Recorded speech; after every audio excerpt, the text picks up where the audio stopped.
இந்த மனுஷன் இருக்கானே மனுஷன், அவன் எந்திர வாழ்க்கையை வாழ்ந்து நிம்மதியை இழந்துக்கிட்டு இருக்கான் சார், நிம்மதியை இழந்துக்கிட்டு இருக்கான்.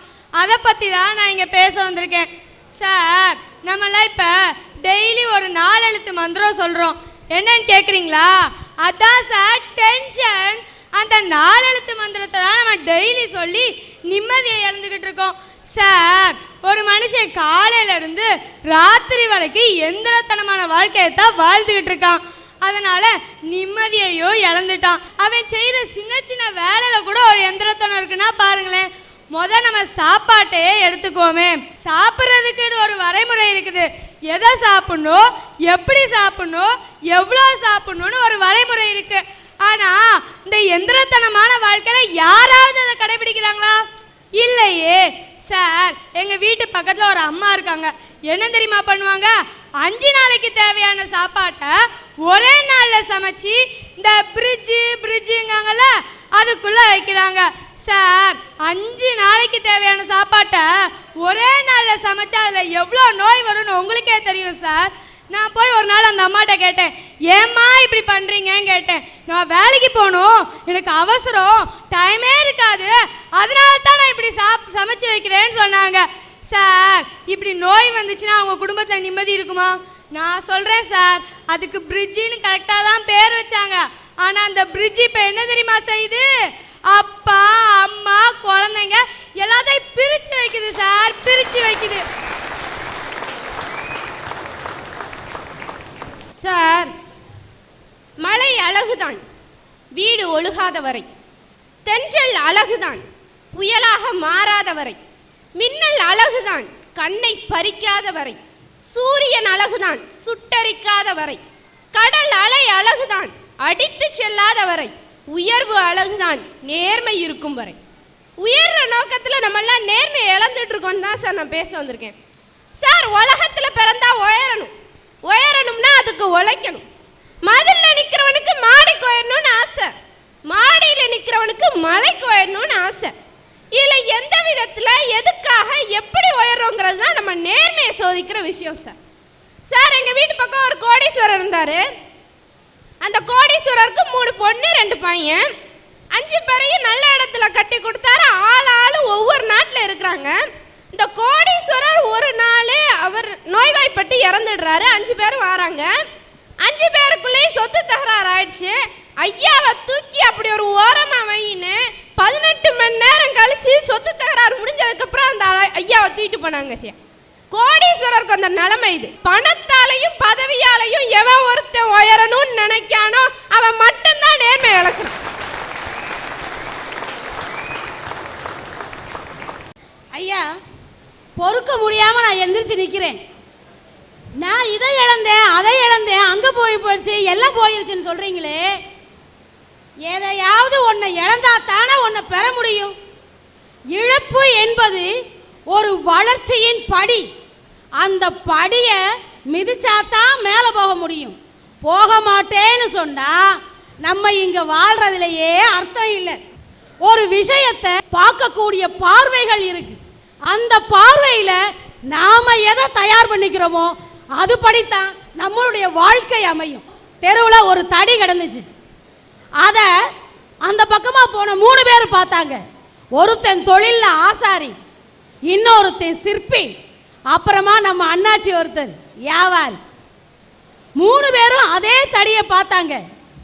ஆசாரி பார்க்கும்போது அந்த தடி நிலை, சிற்பி பார்க்கும்போது அந்த தடி சிலை. நம்ம அண்ணாச்சி கண்ணில் அது வேலை. பொருள் ஒண்ணுதான், பார்க்கக்கூடிய பார்வையில் இருக்கு. பார்க்கிற பார்வையில் நம்ம கண்ணுக்கு நேர்மறை சிந்தனைகள் இருந்தால் நம்மளுடைய வாழ்க்கை முன்னேற்றத்தை நோக்கி போகும். நேர்மறை சிந்தனையை விட்டுவிட்டு நாங்கள் அதை இழந்துட்டோம் இதை இழந்துட்டோம்னு சொல்லிக்கிட்டே இருந்தா நாளைக்கு வாழ்க்கை நம்மளை இழந்துரும். நாம வாழ்க்கையை இழக்கிறோமோ இல்லையோ, வாழ்க்கை நம்மளை இழந்துரும். குடும்பத்திலே நிம்மதி இருக்கா? இல்லையே. அப்பா அம்மா சண்டை போட்டுக்கிட்டே இருக்காங்க. எங்க வீட்டு பக்கத்துல இப்படிதான் ஒரு அப்பா அம்மா சண்டை போட்டுக்கிட்டே இருப்பாங்க. காரணமே தெரியாம சண்டை போட்டுருக்காங்க. எதுக்கு சண்டை போடுறாங்கன்னு யாருக்குமே தெரியாது. எங்கேயோ ஆரம்பிச்சு எங்கேயோ போய் முடியும் சண்டை. கேட்குற எங்களாலே காது கொடுத்து சகிக்க முடியாது.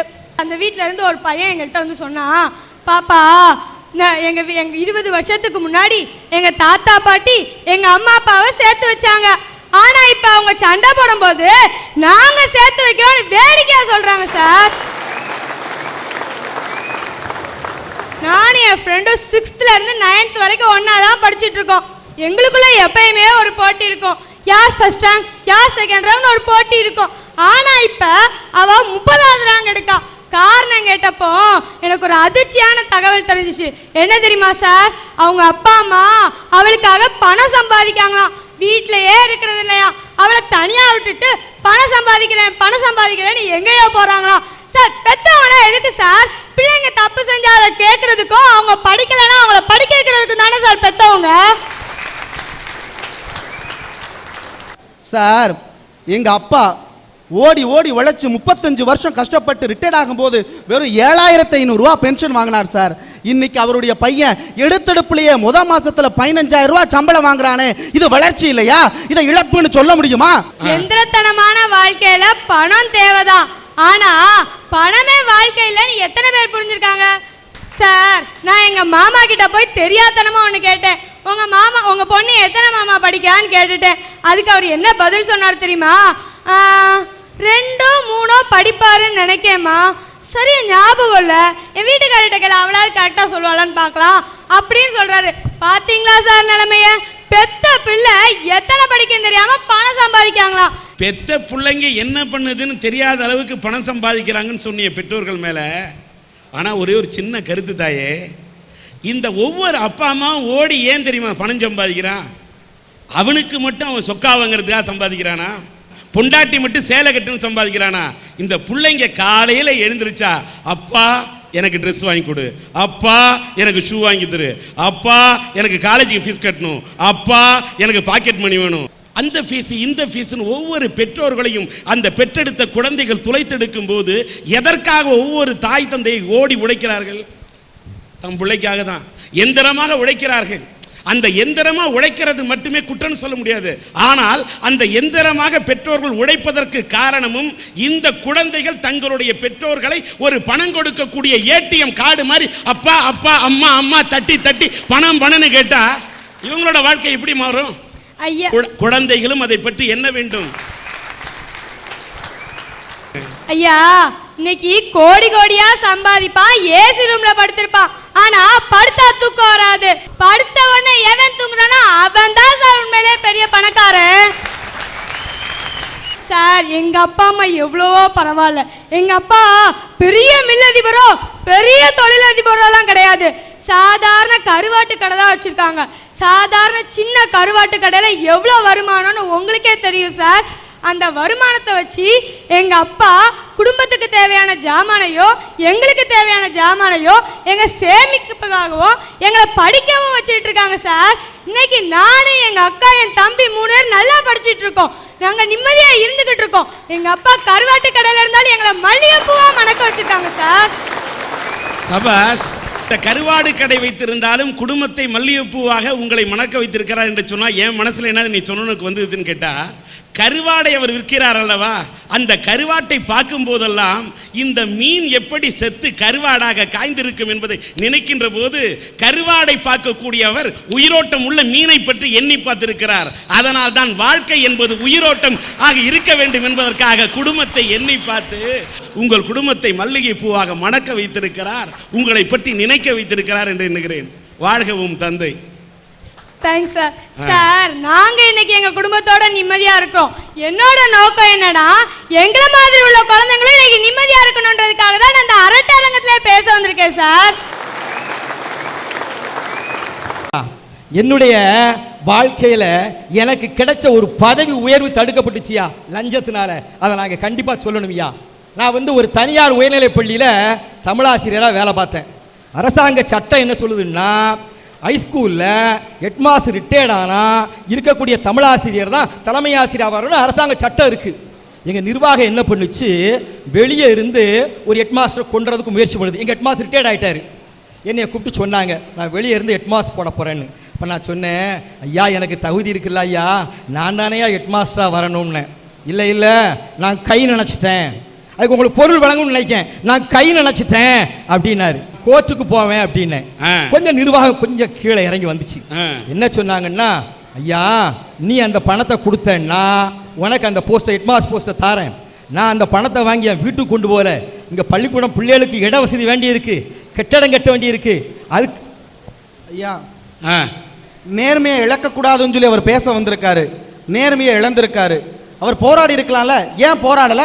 யா நான் உயிரினும் மேலாக மதிக்கின்ற என்னுடைய மாணவ செல்வங்களுக்காக இருப்பிட வசதி கிடைக்குது என்றால் அந்த உரிமையை கூட, அந்த பதவி உயர்வை கூட துச்சமென தூக்கி எறிவதற்கு நான் தயாராக இருக்கிறேன். பொதுவா கல்வி செல்வம் இருக்குல்ல ஐயா, அழியாத செல்வம் வாங்க.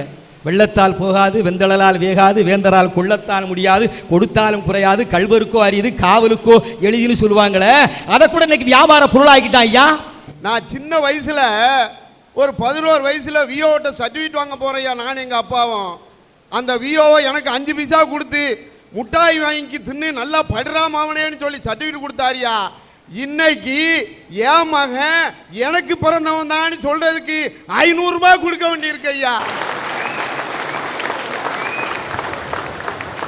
எத்தனையோ நேர்மையான டாக்டர்கள் உலகத்தில் இருக்காங்க.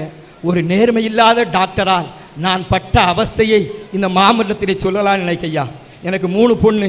3ஆவது பொண்ணுக்கு 6 வருஷத்துக்கு முன்னால் கல்யாணம் பண்ணையா. அந்த பொண்ணு கல்யாணம் ஆகி போயிட்டான்.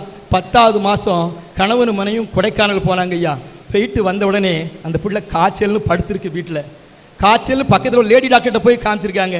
அவங்க பார்த்துட்டு, அம்மா நீ கன்சீவ் ஆயிருக்கேன்னு சொல்லி எந்த ட்ரீட்மெண்ட் எடுக்கக்கூடாதுன்னு சொல்லிட்டாங்க ஐயா. அதுக்கு பிறகு பார்த்தா காயெல்லாம் செயலிழந்து போச்சுயா.